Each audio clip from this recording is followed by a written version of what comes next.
या एक समय लिखा आया है तो नया अध्याय और नई कहानी शुरू हो जाती है। और यहाँ पर भी ऐसा हो रहा है। एक समय राजा दशरथ जी अपनी सभा में बैठे हैं, दर्पण में अपना मुंह देखा तो दशरथ जी ने पाया कि जो कानों के समीप के बाल हैं वो सफेद हो गए, अर्थात बुढ़ापे का संकेत दे रहे हैं। मित्रों, हमारा अपना ग्रंथ कहता है कभी कभी होता क्या है कि कम उम्र में भी व्यक्ति के बाल श्वेत हो जाते हैं, लेकिन जो कानों के समीप के बाल हैं, तात्पर्य है जो कानों में कुची है, जब वहां के बाल सफेद हों तो निश्चित मानिए कि बुढ़ापा है। और एक दिन राजा दशरथ जी ने यही किया, दर्पण में मुख देखा तो पाया कि कानों के समीप के बाल सफेद हो गए। मन में राजा दशरथ जी के विचार आया कि मैं राम को युवराज पद दे दूं। बस यहीं से राम मनगमन की लीला शुरू है। आइए महाराज दशरथ जी का दरबार आपके समक्ष में, और ये जो चरित्र आप लोग देखने जा रहे हैं, देखिए राम जी की लीला में चाहे डांस हो या हमारे हास्य कलाकार भाई कक्कड़ जी हो, अपनी अपनी जगह पर सब लोग बढ़िया हैं, लेकिन राम जी की लीला को गंभीरता से लेना चाहिए, क्योंकि भगवान की लीला कोई हास्य का विषय नहीं है। राम जी की लीला कोई श्रृंगार रस का विषय नहीं है। राम जी की लीला प्रशंसनीय है और अनुकरणीय है। ये धर्म मंच है, यहां से जो कुछ भी होगा, आपके घरों के बच्चे भी बैठे हैं, बहन बेटियां भी बैठी हुई हैं, यहां से जो भी परोसा जाएगा ग्रहण आप सभी को करना है। तो हमारा तो प्रयास यही होगा कि हम लोग अच्छे से अच्छा आप लोगों को परोसे, ताकि बच्चे जो देख रहे हैं उनको लगे कि हमारे जो मर्यादा पुरुषोत्तम श्री राम हैं उनके संस्कार इस प्रकार के हैं, हमें भी ऐसे संस्कार अपने अंदर पैदा करने चाहिए। तो आइए सुंदर दर्शन भगवान की लीला का। कहत सुनती आवे अखियों में पानी, राम कहानी सुनो रे राम कहानी, राम कहानी सुनो रे राम कहानी।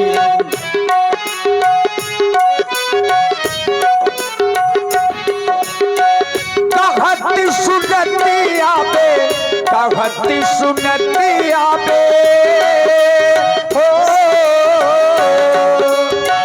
कहत सुनती आवे अखियों में पानी, राम कहानी सुनो रे राम कहानी।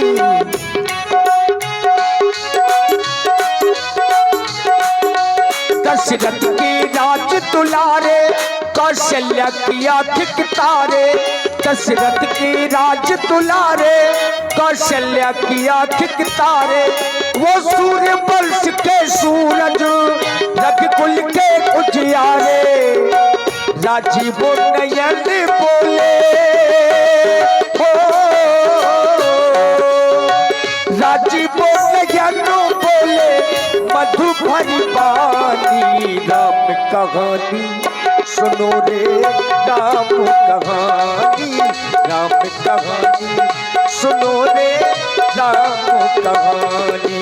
श्री राम जय जय राम, श्री राम जय जय राम, श्री राम जय जय राम, श्री राम जय जय राम।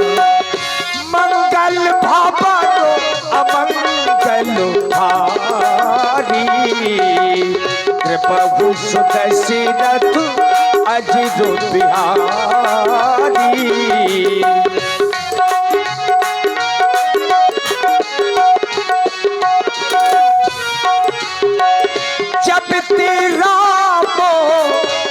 जब से भगवान श्री राम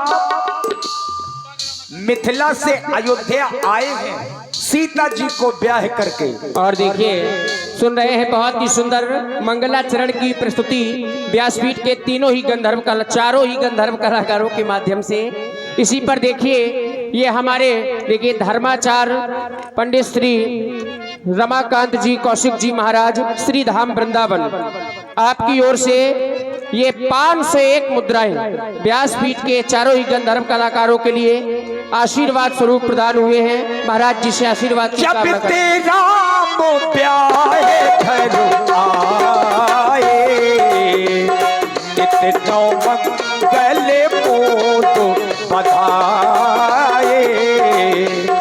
एक समय ये वही समय है जिस समय की चर्चा बाबा तुलसीदास जी लिख रहे हैं। एक समय ये सब सही में समाजा राज्यसभा रघुराजो विराजा। राज्यसभा रघुराजो विराजा। जो भरा नहीं है भावों से, जिसमें बहती रसधार नहीं, वो हृदय नहीं पत्थर है, जिसमें स्वदेश का प्यार नहीं। सितारे हिंद का रुतबा रहे, सरकार का आला, हमेशा खुश नजर बख्शे, मेहरबानी का हट डाला, उदू की जाल पर गालिब, हमेशा खौफ खंजर हो, कदम एक बार लक्ष्मी का, कदम कब्जे के अंदर हो, महाराज की जीवन की जय जयकार हो, जय जयकार हो, जय जयकार हो। बोलिए चक्रवर्ती सम्राट महाराज श्री दशरथ जी की जय हो।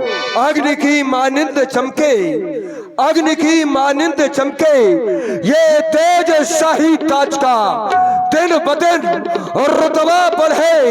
ये जौहर श्री महाराज का ये थर्रा रही है पृथ्वी। ये आपके रूप शाही से ये चंद्रमा फीका लगता है, इज्जत और पिन्हाई से। ये भानु देता गवाही आकर के आपके धाम है, और शत्रु भी सिर को झुकाते आकर के आठों याम है। ये प्रजा, हाँ, ये प्रजा सम्मान करती है महाराज के फरमान का, और कहती है ये प्रजा कि राजा में भी अंश है उस परमात्मा भगवान का, उस परमात्मा भगवान का, उस परमात्मा भगवान का। जयति जयति जय अवधपति, जय भूपति पति भूप, शेष रहो जग छाय के कीरत विमल अनूप। ये खुशहाली का, ये खुशहाली का, ये बजे डंका, डंका बजना चाहिए। ये खुशहाली का ये बजाए डंका, ये आपके रूप शाही से दसों दिशाओं में भी और रहे आपका गौरव, इज्जत और पिन्हाई से महाराज की जीवन की जय जयकार हो, जय जयकार हो, जय जयकार हो। वही धर्म की उन्नति, सकल पाप की क्षय, एक बार मिलकर बोलो महाराज श्री दशरथ जी की जय। जय हो, जय हो।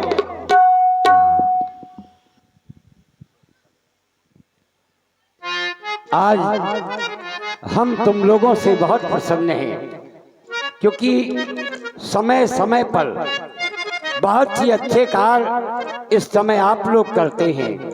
हमें बड़ी प्रसन्नता है और गर्व है हमें कि तुम लोग हमारे मंत्री हो।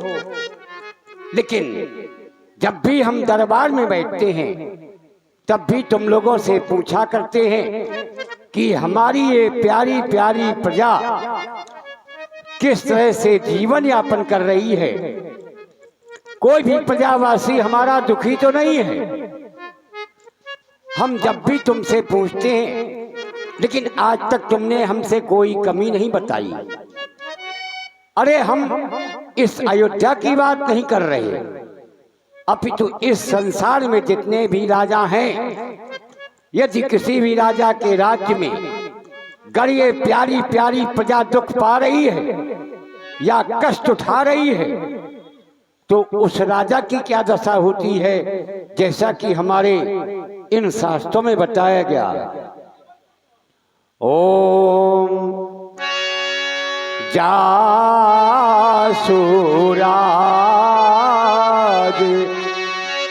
प्रिय प्रजा दुखारी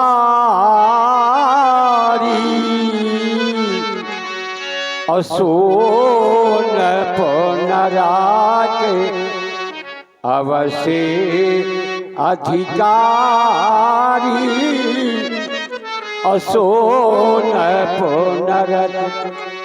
यदि किसी भी राजा के राज्य में गरीब प्यारी प्यारी प्रजा दुख पा रही है या कष्ट उठा रही है, तो वो राजा घोर नरक में चला जाता है। ऐसा हमारे शास्त्र बतला रहे हैं। कहो कहो गौशाला, पाठशाला, धनशाला, घुड़शाला, सभी शालाएं सुचारू रूप से चल रही है ना। कोई भी प्रजावासी दुखी तो नहीं है, कोई भी हमारा सैनिक किसी भी प्रजावासी के साथ जबरदस्ती तो नहीं कर रहा, जबरदस्ती प्रजावासियों से कर तो नहीं वसूला जा रहा। अजा और सिंह एक घाट से होकर के जल पी रहे या नहीं, हम नित्य प्रतिदिन तुम लोगों से पूछते हैं, लेकिन तुम कुछ बताते नहीं कमी। लेकिन आज पुनः दरबार में हम जानना चाहते हैं, हमारे जो कुल की रीत है उसका पालन किया जा रहा है या नहीं किया जा रहा है। क्योंकि हमारे कुल की रीत है, जो कह दिया सो कह दिया, जो दे दिया सो दे दिया। कहो आज के मुख्य समाचार कहो। महाराज, जब भी आप राज सिंहासन पर विराजमान होते हैं तो हमसे एक ही बात पूछा करते हैं कि हमारी प्रजा में कोई दुखी तो नहीं है। महाराज, सुरपति बसे बाहुबल जाके, जो देवताओं का राजा इंद्र आपकी भुजाओं के बल पर राज्य करता हो, भला ऐसी प्रजा को क्या दुख हो सकता है।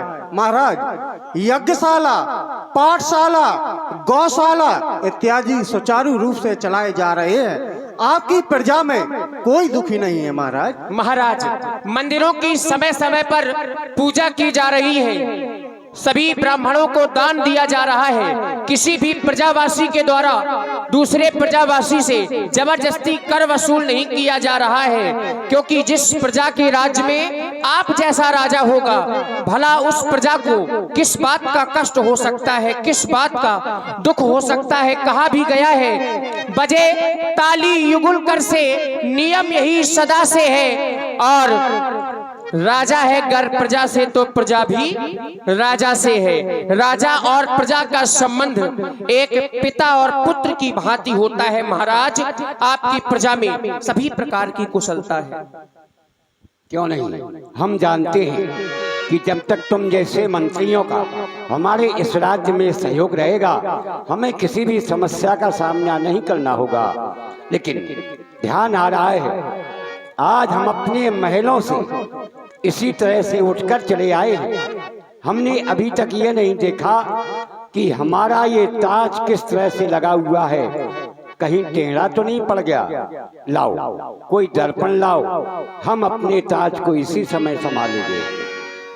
महाराज दशरथ जी ने ज्यों ही दर्पण मंगाया और दर्पण में अपना मुख देखा, राय सुभाय मुकुर कर लीला, बदन बिलो की मुकुट समकीना। मुकुट बराबर किया और तभी महाराज का ध्यान श्रवण सभी पे भय सित के साथ, मनहु जरठ पनु अस उपदेशा। सुमंती महाराज, आज मैं क्या देख रहा हूँ, हमारे जो ये कानों के समीप के बाल हैं सफेद हो गए हैं, सफेद पड़ गए हैं, मानो आज बुढ़ापा छा गया है। और यही बुढ़ापा आज मुझे संकेत कर रहा है, महाराज दशरथ, तुम्हारा बड़ा पुत्र राम अब सब विधि से योग्य हो गया है, अर्थात राज्य चलाने के योग्य हो गया है। तुम अपने बड़े बेटे राम को इस अयोध्या का युवराज क्यों नहीं बना देते और स्वयं को सनाथ क्यों नहीं कर लेते?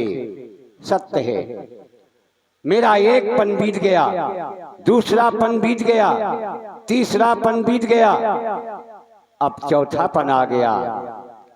बुढ़ापा है। मैं भी चाहता हूं कि मैं राम को अयोध्या का युवराज बना दूं। इसलिए आज हम गुरु आश्रम जाएंगे इसी हितार्थ। तुम यहाँ की व्यवस्था देखो। जो आज्ञा महाराज। हो आ ओ आ रात ढलती नहीं, दिन भी निकलता नहीं, उसकी मर्जी बिना पत्ता हिलता नहीं। रब जो चाहे वही तो होना है, आदमी खिलौना है, आदमी खिलौना है।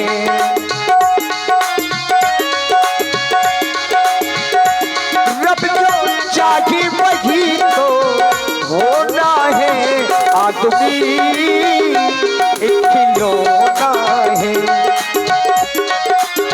यह विचार और आनिंद्र पे सुदिन सुओ सर पाई, प्रेम पुलक तन मुदित मन, गुरु ही सुनाय जाई। देवता, जब भी मैं आपके समक्ष आता हूँ और जब भी आपके श्री चरणों के दर्शन करता हूँ, जो सुख मुझे उस समय प्राप्त होता है उसे अपने मुख से कैसे कहूँ भगवान।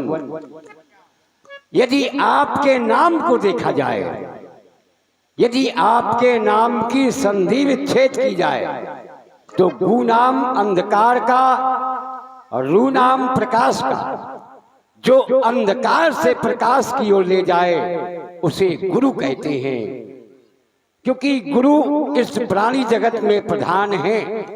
जब संसार में गुरु ही सब कुछ है तो क्यों ना हो, सर्वप्रथम मैं आपके ही चरणों की वंदना करूंगा जैसा कि बताया गया।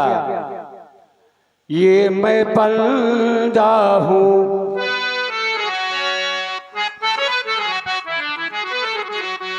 ये मैं बंदा हूँ, गुरु पदों में परागा।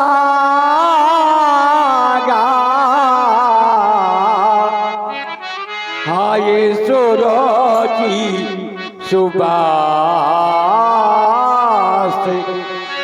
सरसे अनुरागा। हाँ ये सूरजी जो सुंदर है, जो अनुराग रूपी रस से पूर्ण है, तो मैं ऐसे गुरु के चरणों की वंदना बारंबार करता हूँ, बारंबार करता हूँ, बारंबार। राजेंद्र, आपने हमें प्रणाम किया है और प्रणाम करने वाले को प्रणम्य के द्वारा 4 वस्तुओं की प्राप्त हुआ करती है। आयुर्विद्या यशो बलम, आयु विद्या यश और बल। लेकिन जब मैं आपके जीवन पर चिंतन करता हूँ तो पाता हूँ कि ये सब पूर्ण है, इनमें न्यूनता नहीं है। क्योंकि आपकी आयु युग के आधार पर जो निर्धारित की गई है, कलयुग में 100 वर्ष, द्वापर युग में मनुस्मृत के आधार पर मानव की आयु 200 वर्ष, त्रेता युग में 300 वर्ष, सतयुग में मानव की आयु 400 वर्ष निर्धारित की गई। लेकिन आपने देखा होगा जो 100 वर्ष आयु निर्धारित है, वही व्यक्तित्व 100 वर्ष नहीं 1000 वर्ष भी जीवित रह सकता है। इसमें कारण है, ये उसकी साधना का फल है, ये उसकी तपस्या का फल है। राजेंद्र, ये त्रेता का कालखंड चल रहा है। आपकी जब आयु पर मैं चिंतन करता हूँ तो आपकी आयु 1-2 हजार वर्ष नहीं, ये 60,000 वर्ष पूर्ण होने जा रही है। आयु में कोई न्यूनता नहीं। विद्या पर जब मैं चिंतन करता हूँ कि हो सकता है विद्या में कोई न्यूनता हो, तो पाता हूँ कि धर्म धुरंधर गुणनिधि ज्ञानी, आप तो ज्ञान के भंडार हैं। आपके जब यश पर मैं चिंतन करता हूँ कि हो सकता है आपके जीवन में यश की न्यूनता हो, तो पाता हूँ कि विधि हरिहर सुरपति दिशनाथा वर्ण ही शब दशरथ गुण गाथा। इतना ही नहीं, सुरपति बसहि बाह बल जाके। व्यास जी, कभी कभी बड़ा कष्ट हो जाता है जब इस धर्म मंच से बाएं बल की जगह बाहुबल कह देते हैं, इसमें भाव अलग निकलता है। तो सुरपति बसहि बाह बल जाके नरपति सकल रहाई रुकता के। उसका कारण केवल व्यास जी ये है कि कभी पन्ने नहीं उनके द्वारा पलटे गए। राजेंद्र, जब आप पर मैं बल का चिंतन करता हूँ तो ये संसार के राजाओं की तो बात दूर, वो स्वयं देवताओं का जो राजा इंद्र है वो भी आपके बल के अधीन होकर के स्वर्ग पर राज कर रहा है। यश बल, आपकी कोई न्यूनता ही नहीं। जब न्यूनता नहीं, परिपूर्णता है।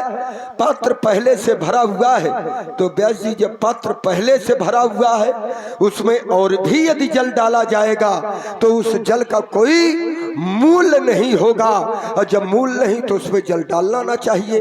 तो व्यास जी अब हमें उपाय बताए, हम करें क्या? क्योंकि इन्होंने हमें प्रणाम किया है और आशीर्वाद देना हमारा कर्तव्य बनता है, तो हम करें तो क्या करें? हम खुद अब असमंजस में हैं। आप कुछ हमें मार्ग बतला दें कि हम वैसा करें, क्योंकि आशीर्वाद तो देना पड़ेगा।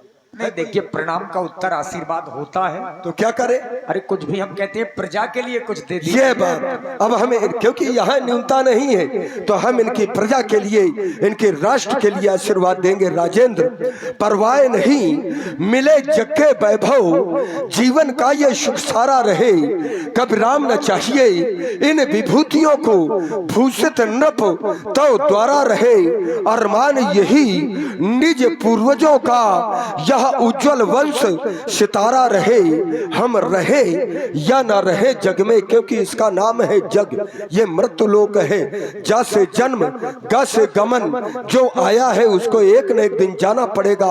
हम भी जाएंगे इस संसार सागर से, तो हमारा आशीर्वाद है हम रहे या न रहे जग में, पर ये राष्ट्र स्वतंत्र तुम्हारा रहे, कल्याण हो, महामंगल हो। गुरुसदन में आने का कोई विशेष कारण स्पष्ट करे, हम जानना चाहते हैं। अवश्य प्रभु, आप पूछ रहे हैं कि किस कारण से आगमन हुआ है। सत्य है, एक समय था जब मेरे कोई संतान नहीं थी, कोई पुत्र नहीं था, तब मैं उस समय बहुत ही दुखित अवस्था में आपके पास आया हुआ था। लेकिन आज ऐसा नहीं है। आज मैं दूसरे कार्य के लिए आया हूँ और प्रसन्नता पूर्वक उतावला होकर आपके पास आया हूँ। प्रभु, आप देख रहे हैं कि अपना जो बड़ा पुत्र राम है, अब वो सब विधि से योग हो गया है, और हमारे जो मित्र हैं, शत्रु हैं या उदासीन हैं, तो राम को इस तरह से चाहते हैं जैसे कि देवता राम को स्वयं मैं चाहता हूं। और अपना जो ये ब्राह्मणों का परिवार है, अपने जो ये अयोध्या के ब्राह्मण हैं, तो राम को इस तरह से चाहते हैं जैसे कि देवता राम को स्वयं आप चाहते हैं। बस यही सोच समझकर मेरे मन में एक अभिलाषा जागृत हुई है। बस उस अभिलाषा की आप पूर्ति करें, क्योंकि जीवन काल में बहुत सी अभिलाषाओं ने जन्म लिया, आपके द्वारा पूर्ति की गई, लेकिन बस जीवन काल की एक अंतिम अभिलाषा, ये अंतिम अभिलाषा है, ये आप कह रहे हैं। मैं तो ये जानता हूँ कि मानव के जीवन में अगर जीवन है तो अभिलाषा तो निरंतर जन्म लेती है, और जैसे ही वो अभिलाषा पूर्ति हो जाती है नई अभिलाषा ने जन्म ले लेती है। क्योंकि आपका जब विवाह नहीं हुआ था, आपके अंदर एक अभिलाषा ने जन्म लिया, आपका विवाह हुआ, उसके बाद जब विवाह हो गया आपके जीवन में पुत्र नहीं, पुनः अभिलाषा ने जन्म लिया कि अब मेरे पुत्र नहीं है। अब आप कह रहे हैं कि अब एक अभिलाषा, अब अभिलाष एक मन मोरे। अब ये भी कह रहे हैं कि ये अभिलाषा अंतिम अभिलाषा है, ये आपका कथन हो सकता है, लेकिन राजन हमारा तो कथन यही है कि एक अभिलाषा की पूर्ति ही नवीन अभिलाषा की जन्मदात्री बन जाया करती है। लेकिन हम तो जानते हैं कि राजेंद्र आपका नाम और यश ही समस्त अभिलाषाओं को पूर्ति करने वाला है, क्योंकि राजन राउर नाम जस सब अभिमत दातार, और उसका फल ये है कि फल अनुगामी महिप मन अभिलाष तुम्हार। मन में आपके अभिलाषा तो जन्म लेती है, लेकिन नाम और यश का प्रभाव ये है कि फल पहले प्रकट हो जाया करता है। लेकिन राजेंद्र तुम ये कह रहे हो कि ये जो अभिलाषा है ये आपकी ही कृपा से पूरी होगी, तो निश्चित है कि ये कोई विशेष अभिलाषा होगी।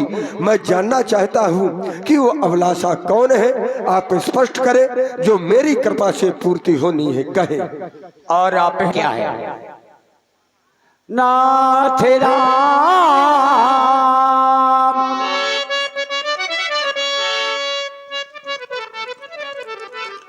नाथ राम कारी ये युवराजू, कहिए कृपा करिए समाजो, कहिए कृपा करिए